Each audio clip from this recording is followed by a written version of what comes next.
घना वन, जहां सूर्य का प्रकाश भी कठिनाई से पहुंच पाता था। इसी वन की गहराई में एक प्राचीन रहस्य छिपा हुआ था। एक दिन 3 मित्र भेड़िया, वानर और हिरण उस रहस्य की खोज में निकल पड़े। मुझे प्रतीत होता है कि आज वन में कुछ असामान्य है। हवा भी अजीब ढंग से चल रही है। मैं तो भयभीत हूं, पर यदि हमें वह रहस्य मिल गया तो हम सब प्रसिद्ध हो जाएंगे। भय मत करो, हम तीनों एक साथ हैं। पहले उस विशाल प्राचीन शिला के पास चलते हैं। तीनों धीमे धीमे कदम बढ़ाते हुए उस शिला तक पहुंचे। वहां मिट्टी के भीतर कुछ चमकता हुआ दिखाई दे रहा था।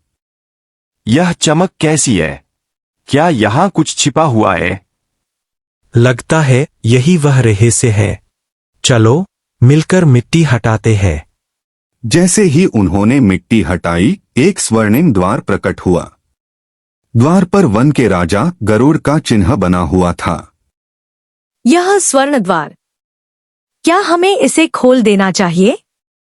हाँ, परंतु सावधानी के साथ। द्वार खुलते ही प्रखर प्रकाश बाहर निकला। भीतर एक प्राचीन रत्न रखा हुआ था, जिसे वन का हृदय कहा जाता था। उसी रत्न से पूरे वन की शक्ति संचालित होती थी।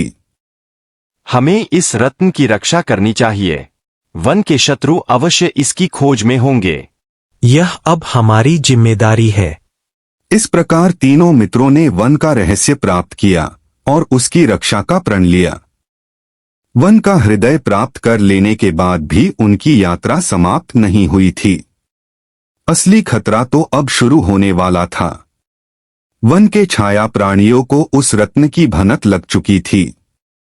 ये छाया प्राणी अंधकार में पनपते थे और शक्ति प्राप्त कर लेते थे। तीनों मित्रों को ये ज्ञात नहीं था कि जंगल का सबसे धूर्त जीव काला लकड़बग्घा उन्हें दूर से देख रहा था। हमें तुरंत इस रत्न को सुरक्षित स्थान पर ले जाना चाहिए।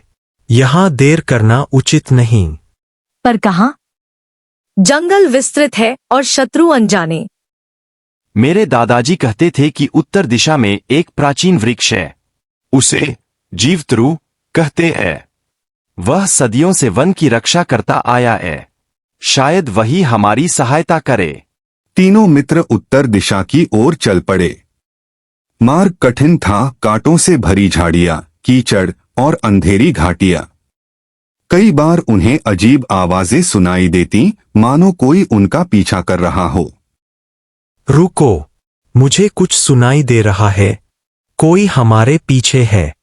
कौन? कौन है वहां? अचानक पीछे की झाड़ियों से एक गुर्राहट सुनाई दी। तो यही एल वन का हृदय चुराने वाले छोटे छोटे नायक। तीनों मित्र चौंक पड़े। लकड़बग्घा रत्न को हथियाने आया था। हमने यह रत्न चुराया नहीं है। यह वन की रक्षा के लिए है। वन की रक्षा? हाय, यह रत्न मुझे मिलेगा तो पूरा जंगल मेरे सामने हुकेगा। भेड़िया आगे बढ़ा, हिरण ने तेज छलांग लगाई और वानर पेड़ पर चढ़कर लकड़बग्घे पर फल बरसाने लगा। थोड़ी देर में वे किसी तरह उससे बचकर आगे निकल गए। वह वापस आएगा। हमें शीघ्रता करनी होगी। हाँ, जीवतरु तक पहुंचना ही हमारा एकमात्र उपाय है। कई घंटों की यात्रा के बाद वे उस विशाल वृक्ष के सामने पहुंचे। उसका तना इतना चौड़ा था कि 10 जानवर मिलकर भी उसे नहीं घेर सकते थे। वृक्ष स्वयं प्रकाशमान प्रतीत होता था। हवा थम गई, जैसे पूरा जंगल उन्हें देख रहा हो। मैं जानता हूं तुम किस लिए आए हो।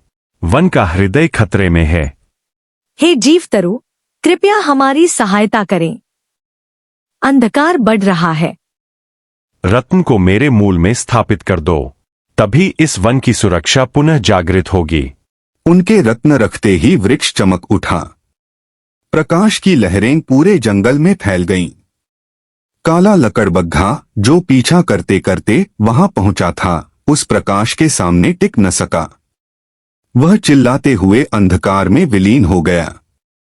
हम बच गए। नहीं, हम सबने मिलकर वन को बचाया। यह वन अब फिर सुरक्षित है। इस प्रकार तीनों मित्रों ने साहस, एकता और निष्ठा के बल पर जंगल का रहस्य सुरक्षित रखा। वन ने भी आभार स्वरूप उन्हें अपने सच्चे रक्षक घोषित कर दिया।